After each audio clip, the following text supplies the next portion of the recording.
하나님 말씀 마태복음 15장 29절부터 39절까지 말씀 보도록 하겠습니다. 마태복음 15장 29절부터 39절까지 말씀, 마태복음 15장 29절부터 39절까지 말씀 제가 봉독해서 읽도록 하겠습니다. 예수께서 거기서 떠나사 갈릴리 호숫가에 이르러 산에 올라가 거기 앉으시니 큰 무리가 다리 저는 사람과 장애인과 맹인과 말 못하는 사람과 기타 여럿을 데리고 와서 예수의 발 앞에 앉힘에 고쳐주시니 말 못하는 사람이 말하고 장애인이 운전하게 되고 다리 저는 사람이 걸으며 맹인이 보는 것을 무리가 보고 놀랍게 여겨 이스라엘의 하나님께 영광을 돌리니라. 예수께서 제자들을 불러 이르시되 내가 무리를 불쌍히 여기노라. 그들이 나와 함께 있은지 이미 사흘임에 먹을 것이 없도다. 길에서 기진할까 하여 굶겨 보내지 못하겠노라. 제자들이 이르되 광야에 있어 우리가 어디서 이런 무리가 배부를 만큼 떡을 얻으리이까? 예수께서 이르시되 너희에게 떡이 몇 개나 있느냐? 이르되 7개와 작은 생선 2마리가 있나이다 하거늘 예수께서 무리에게 명하사 땅에 앉게 하시고 떡 7개와 그 생선을 가지사 축사하시고 떼어 제자들에게 주시니 제자들이 무리에게 주매 다 배불리 먹고 남은 조각을 7광주리에 차게 거두었으며 먹은 자는 여자와 어린이 외에 4,000명이었더라. 예수께서 무리를 흩어보내시고 배에 오르사 마가단 지경으로 가시니라. 아멘. 할렐루야. 네, 감사합니다. 명절 앞이라서 굉장히 좀 분주한 마음이실 것 같아요. 하지만 오늘 예배 가운데 하나님께서 주시는 참 평안과 은혜를 누릴 수 있는 우리 모든 성도님들 되시기를 예수님의 이름으로 축복합니다. 네, 오늘 말씀 너무나 잘 아시는 말씀이죠. 우리가 마태복음에서 그 사복음서에 다 나온 기적을 이야기해 보라고 하면 오병이어의 기적이 대표적인 말씀이라고 생각을 하고요. 근데 오늘 말씀은 칠병이어의 기적으로 이제 마태복음에만 나온 말씀입니다. 이 마태복음에 오병이어의 기적도 나오고 칠병이어의 기적도 나오고 왜 중복되는 말씀 같은데 왜 이 두 이야기를 이렇게 번갈아 가면서 기록해 놓았을까? 여러분 궁금해 보신 적 없으신가요? 사실 곰곰이 말씀을 들여다보면요, 이게 오병이어의 기적 딱 떼놓고 칠병이어의 기적 딱 떼놓고 이 두 말씀만 이렇게 놓고 보면 너무 비슷한 거예요. 어떻게 보면 똑같아요. 12광주리를 거두었고 12바구니를 거두었고 7광주리를 거두었고, 그렇죠? 그래서 여러분 작년에 제가 이제 성경 골든벨 그 남부연의 출제자로 이렇게 좀 그 문제를 냈었잖아요. 근데 제가 냈던 문제는 이제 누가복음이었는데 마태복음에서요 그런 일이 많이 생겨요. 이제 오병이어의 기적에서 떡 5개와 물고기 2마리로 제자들이 얼만큼 거두었는가? 그러면 12바구니잖아요. 칠병이어에서는 7광주리거든요. 근데 칠병이어에서 7바구니로 쓰고, 그리고 오병이어에서 그 12광주리로 쓰고, 이거 뭐 똑같은 거 아니냐? 뭐 이렇게 이제 좀 항의 비슷하게 이의 제기를 하시는 그런 선생님들, 그런 분들이 있어요. 이거 맞게 해주면 안 되냐? 학생들도 뭐 그렇게 이제 이야기를 하죠. 목사님들 입장에서는 좀 넓은 마음으로 이것도 맞습니다, 이렇게 해주면 얼마나 좋아요. 근데 틀렸다는 거예요. 틀렸다는 거예요. 이건 12바구니고 7광주리입니다. 성경에 그렇게 써 있습니다. 안 된다는 거예요. 어떠세요? 좀 매정하죠. 좀 매정해요. 그런데요, 오늘 말씀을 들으면요, 아, 이게 틀린 거구나 하는 걸 좀 아실 거예요.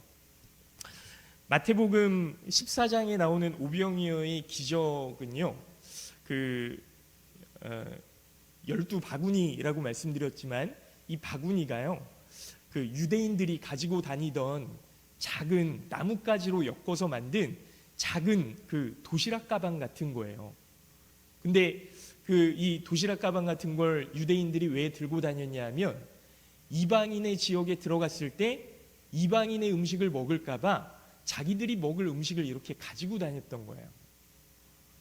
그러니까 바구니는 작은 거예요. 작은 거. 근데 광주리는 뭐냐면요, 엄청 커요. 엄청 커요. 그 바울 사도가 다메섹에서 이제 목숨의 위협을 받아서 탈출할 때 이 광주리를 타고 성 밖으로 나왔거든요. 그러니까 성인 남자가 그 숨을 수 있는 이게 광주리예요. 성경 원어적으로 보면요. 그러면 12바구니 그리고 7광주리, 이게 너무 다른 거죠. 예, 너무 다른 거예요. 말씀 자체가 완전히 다른 거예요.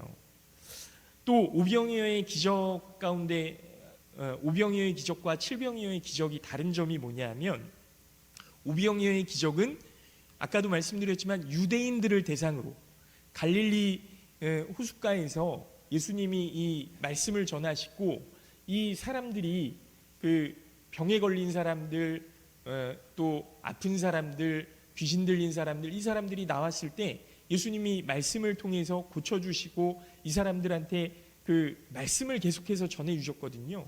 그리고 이제 해질녘이 되니까 제자들이 지쳤다고 말씀드렸죠. 아예 지치는 거예요. 그래서 예수님, 이 사람들이 이제 집에 돌려보내서 식사하게 하시죠. 밥 먹고 뭐 내일 다시 모이든지 아니면 여기서 오늘 좀 파하시죠. 이렇게 이제 얘기를 했던 거죠. 그래서 유대인들을 대상으로 12명의 제자들이 12바구니를 거두지 않습니까? 근데 오늘 말씀은 이방인들이 대상이에요. 지난주에 나눴던 말씀 기억하시나요? 예수님이 이제 그 예수님을 해하려고 하는 사람들을 피해서 이제 다른 이방인의 동네로 오신 거잖아요. 이방인의 동네로 오셔서 가나안 여인을 만나신 것 아닙니까? 그러니까 두로와 시돈 지역에 있는 그 지역으로 오셔서 가나안 여인을 만나서 가나안 여인의 딸을 고쳐주셨던 게 지난주에 우리가 함께 나눴던 말씀입니다. 그러니까 이방인들이에요. 이방인들. 유대인들이 아니고 이방인들을 대상으로 예수님께서 이제 고쳐주시고 어루만져 주시고 하는 그런 사역을 하시는 거죠. 근데 오늘 보니까 여기서 말씀을 전하지는 않으세요. 그러니까 하나님의 말씀을 왜 전하지 않느냐, 이걸 곰곰이 생각해 보면 그 가나안 여인에게 그렇게 얘기하시잖아요. 자녀의 떡을 개들에게 던지는 것을 하나님께서 기뻐하시지 않는다. 나는 이스라엘의 잃은 양을 위해서 보내심을 받은 사람이지 이방인을 위해서 보내심을 받은 게 아니다. 이렇게 이제 말씀하시잖아요. 그러니까 하나님의 말씀이 가장 먼저 누구에게 전해져야 되는 겁니까? 유대인들에게 전해져야 되는 게 맞는 거예요. 예수님의 말씀으로는. 그러니까 하나님의 말씀을 유대인들에게 전해야 하는데 유대인들이 그 말씀을 받아들입니까? 아니요, 받아들이지 않아요. 그러니까 이방인들에게 가서 이방인들에게 그 부스러기라도 가나안 여인에게 그 전해주어서 그 가나안 여인의 딸이 고침을 받게 되고, 이 이방인들이 또 예수님께로 몰려드니까 이 부스러기지만 하나님의 말씀이 그곳에 선포가 되는 거예요. 하나님의 은혜가 보여지기 시작하는 거예요. 근데 이방인들이니까 말씀이 들어가지는 못해요. 그들이 믿고 있는 신이 따로 있고 그들이 여태까지 살아왔던 그런 풍습이 있다 보니까 예수님도 그들에게 말씀을 전하지는 않아요. 대신에 뭘 전해줍니까? 하나님의 능력을 보여주시는 거예요. 하나님의 능력을 보여주시는 거예요. 여러분, 우리가 그 전도할 때 사실 그 하나님에 대해서 전혀 모르는 사람들 있잖아요. 하나님에 대해서 전혀 모르는 사람들이 교회에 처음에 딱 나오면요, 하나님이 특별하신 은혜를 보여주시는데 기도의 응답을 굉장히 빠르게 해주시는 경우가 있습니다. 기도의 응답을 빠르게 해주시는 경우가 있는데 왜 그러냐면 하나님이 계시다는 것을 이 사람이 알아야 되거든요. 그러다 보니까 기도의 응답이 빨라지는 거예요. 아, 하나님이 정말 계시는구나. 그때부터는 말씀이 그 안에서 일하기 시작하죠. 말씀이 귀에 들려지기 시작하고요. 내가 기도를 어떻게 해야 되는 건가요? 하는 그런 궁금증이 생겨나고, 하나님을 잘 믿으려면 어떻게 해야 되나요? 이런 그 마음에 거룩한 갈망이 생겨나는 것들을 우리가 볼 수 있게 됐죠. 여러분, 이런 거예요. 이방인들에게 예수님께서 그 하나님의 능력을 보여주시는 건 이런 거예요. 그리고 여러분, 12바구니, 7광주리, 12바구니는 뭘 뜻하는 겁니까? 이스라엘의 12지파를 뜻하는 거거든요. 그리고 7광주리는 뭐냐? 여러분, 가나안 여인, 이 가나안 지역, 가나안 7족속을 의미하는 거예요. 12바구니는 이스라엘 12지파를 하나님께서 구원하길 원하신다. 하나님께서 너희에게 그 은혜 베풀기를 원하시고 너희가 구원받기를 원하시고 생명 얻기를 원하신다. 이게 예수님께서 보여주시는 그런 구원의 은혜 아닙니까? 그런데 이 사람들이 예수님을 배척하고 예수님을 심지어는 죽이려고까지 하니까 이방인 지역에 왔는데, 이방인 지역에서 여러분 하필이면 가나안 여인을 만나고 가나안 족속들을 만나는데 또 7광주리를 거두셨다. 이건 뭐예요? 가나안 7족속으로 대변되는 이방인들. 그러니까 하나님께서는 예수님을 유대인 12지파와 이방인으로 대표되는 가나안 7족속의 굶주림을 불쌍히 여기시고 그들을 구원하기 원하시고 그들에게 생명 주기를 원하셨다라는 거죠. 그런 의미에서 오늘 말씀의 제목을 보시면 내가 무리를 불쌍히 여기노라 라고 하는 이 제목이 유대인들만 불쌍히 여기셨던 게 아니고 이방인들까지도 불쌍히 여기셨고 모든 백성들, 모든 사람들, 이 세상의 모든 사람들을 다 불쌍히 여기셨다. 그런 의미로 다가올 수 있을 거라고 생각을 해요. 여러분 생각해 보십시오. 예수님은 먼저 이스라엘의 사람들을 불쌍히 여기시고 그들이 굶주리고 있는 어려움의 상황에서 벗어나게 해주셨는데, 궁극적으로는 육체적인 어려움이 아니라 영적인 어려움에서 벗어나기를 원하셨던 거거든요. 그래서 하루 종일 말씀으로 양육하셨던 거예요. 그런데 이 이스라엘 백성들은 예수님을 거부하고 심지어는 죽이려고까지 하는 겁니다. 그래서 이방 땅으로 피해 오셔서 가나안 여인을 만나시고 이 가나안 여인에게는 내가 이스라엘의 보내심을 받았고 자녀의 떡을 개들에게 주지 않겠다는 그런 모욕적인 언사까지도 하셨던 것 아닙니까? 그러나 끝까지 예수님 불쌍히 여겨주시옵소서, 개들도 주인의 밥상에서 떨어지는 부스러기를 먹지 않습니까? 이렇게 예수님의 긍휼히 여겨주심을 구했던 이 여인은 결국 예수님 앞에서 칭찬을 듣게 되고 딸의 병도 고침을 받게 되었죠.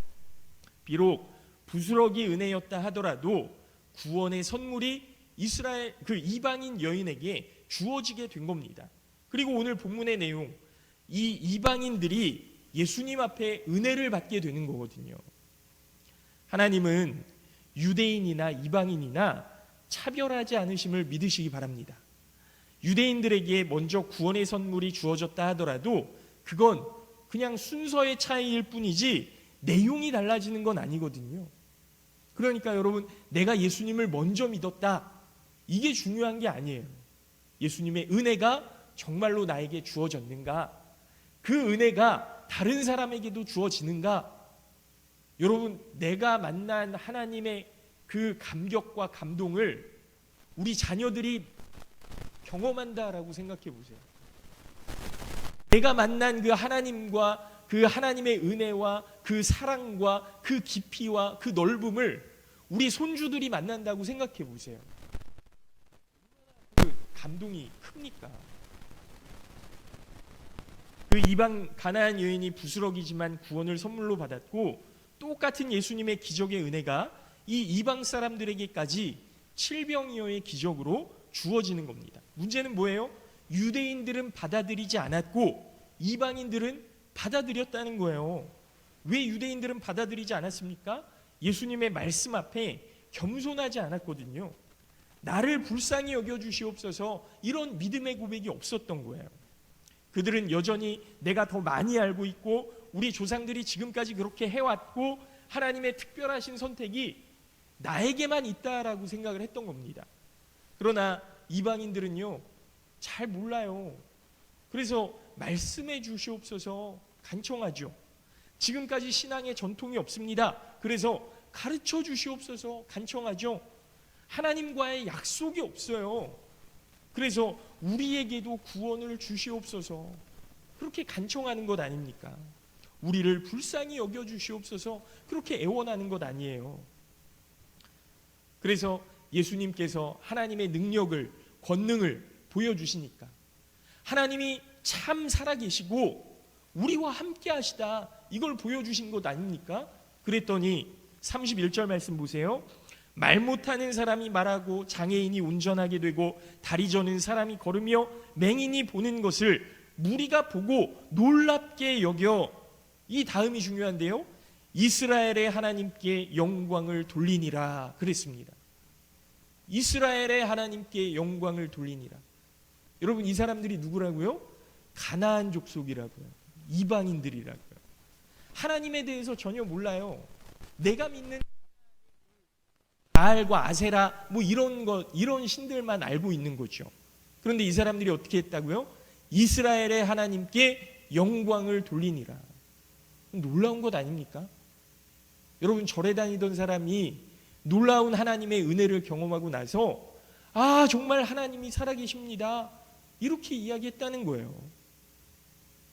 그 무당들, 정말 그런 샤머니즘에 빠져 있는 그런 사람들이 하나님을 경험하게 되고 나서 하나님 정말로 살아계십니다, 이랬다. 예수님이 행하시는 일들이 얼마나 놀랍고 감사합니까? 그래서 하나님께 영광을 돌리는 모습인데요. 그런데 마태복음 14장에 나오는 오병이어의 기적, 여러분 집에 돌아가셔서 한번 유심히 살펴보세요. 그 병고침을 받고 귀신이 쫓겨나가고 뭐 이런 은혜를 경험했지만 하나님께 영광을 돌렸다는 말 한마디도 나오지 않습니다. 그러니까 무슨 말씀이냐면, 유대인들은 자기를 깨끗하게 하려고 이방인의 음식을 먹지 않으려고 음식을 바구니에 싸들고 다니고, 율법을 잘 지키려고 밥 먹을 때 막 손을 씻고, 하나님의 말씀에 충실하려고 부모님께 드려야 할 예물을 하나님께 드리는 고르반 뭐 이런 것들을 선언했지만, 이 모든 것이 하나님을 기쁘시게 해드리는 일들은 아니었다는 거예요. 그러나 하나님은 하나님의 언약을 지켜주시려고 예수님을 보내주셨고, 예수님을 통해 구원의 선물을 주셨지만 결국은 그 모든 것을 거절했다는 겁니다. 그런데 오히려 예수님, 이런 거 필요 없으니까 그냥 우리 살던 대로 내버려 두세요, 이랬었던 사람들, 이 사람들이 바로 유대인들이라는 거죠. 그러나 이방인들은 하나님의 말씀을 잘 몰라요. 신앙생활 뭘 어떻게 시작해야 하는지 잘 몰라요. 그러니까 하나님 알려주세요, 말씀해 주세요, 불쌍히 여겨주세요, 그런 겁니다. 이 이방인들이 하나님의 말씀 앞에 3일 동안 굶주리면서 하나님 우리를 구원해 주시옵소서, 참 구원과 생명의 삶을 허락해 주시옵소서, 그렇게 하나님의 은혜를 구했던 것 아닙니까? 예수님께서 그렇게 3일 동안 이 무리들을 보시면서 그 무리를 불쌍히 여기노라, 내가 무리를 불쌍히 여기노라, 이렇게 말씀하신 거예요. 오늘 가슴이 좀 뭉클하지 않습니까? 하나님, 저도 잘 모르는데 목사지만 하나님의 능력이 어떻게 일어나고 하나님의 계획이 어떻게 생겨나고 하나님의 말씀이 내 안에서 어떻게 일하는지 하나님 잘 몰라요. 알려주세요. 그렇게 기도하고 엎드릴 때 하나님께서 알려주신다는 거예요. 내가 장로고 권사지만 내가 몇십 년 동안 하나님의 말씀 앞에 엎드리고 그렇게 기도하고 신앙생활했지만 그럼에도 불구하고 하나님, 저는 잘 모릅니다. 알려주시옵소서. 그렇게 엎드릴 때 하나님께서 우리를 불쌍히 여겨주신다는 것 아닙니까? 우리 은혜교회가 30년 동안 이 자리를 지키면서 정말 교회가 부흥하기를 원하고 정말 하나님의 일을 잘 감당하기를 원했지만 하나님, 여전히 잘 모릅니다. 하나님의 일하심을 제가 알기 원합니다. 하나님께서 부흥을 어떻게 이루어 가시는지 제가 경험하기 원합니다. 그렇게 기도할 때 하나님께서 이루어 주신다는 것 아닙니까? 그리고 예수님께서 주시는 그 모든 말씀을 스펀지처럼 빨아들이고 하나님께 영광을 돌리는 삶을 이 이방인들이 먼저 시작하는 거예요. 여러분, 마태복음은요, 유대인이었던 세리 마태가 예수님이야말로 왕이시다, 그렇게 선언한, 모든 민족의 왕이시라고 선언하는 주제를 가진 복음서거든요. 유대인의 왕으로 오신 예수님이 아니라 모든 민족에게 예수님이야말로 이 세상의 진정한 왕이심을 선언하는 그 복음서 아닙니까? 그래서 유대인들에게 우리 하나님은 우리 민족만을 위한 하나님이 아니라 모든 사람들을 위한 하나님이다. 유대인들에게만 하나님의 말씀이 주어지지 않았다. 이방인들에게도 하나님의 말씀이 주어졌다. 우리 하나님을 우리의 전통과 생각과 관습으로 제한하지 마라. 하나님은 모든 사람을 위한 하나님이시다. 이것을 분명하게 알려주는 거예요. 그러면 이 말씀을 들었던 유대인들이 이제는 결정해야 되겠죠. 내가 지금까지 믿어왔던 하나님이 사실은 내가 만들어 놓은 하나님은 아닌가? 정말 우리에게 구원을 주실 수 있는 하나님은 예수 그리스도께서 말씀해 주신 그 하나님이 아닌가? 곰곰이 생각해보고 참 하나님 앞으로 나아갈 수 있도록 믿음의 길, 신앙의 길, 이제 결정해야 되는 거예요. 사랑하는 성도 여러분, 제가 지난 주일에도 말씀드렸지만 신앙의 삶은 지금까지 해왔던 대로 마치 법을 지켜나가는 그런 획일적인 삶이 아닙니다. 매일 나를 하나님의 말씀 앞에 깨뜨리고 점검하고 그래서 하나님의 뜻을 이루어가는 것이 참 신앙임을 믿으시기 바랍니다. 그래서 그래서 우리는 하나님께서 나를 불쌍히 여겨주시기를 기도해야 되고 매일 하나님 앞에 엎드려 말씀을 사모해야 되는 줄로 믿습니다. 우리가 이제 성경 쓰기를 시작해서 지금 하고 계실 텐데 그 성경 쓰기를 하시면서 하나님, 이 말씀이 정말 내 마음 가운데 새겨질 수 있도록 도와주시옵소서 기도하시기를 바랍니다. 그리고 말씀을 사모하셔서 그 말씀을 기록하는 것이 참 우리의 삶 가운데 기쁨으로 다가올 수 있게 되기를 소원합니다. 그때 하나님께서 우리를 불쌍히 여겨주시고 참된 생명의 문으로 인도해 주실 줄로 믿습니다. 바라기는 우리 모든 성도님들이 그 은혜를 누리며 살아갈 수 있게 되시기를 예수님의 이름으로 축원합니다. 잠깐 기도하겠습니다.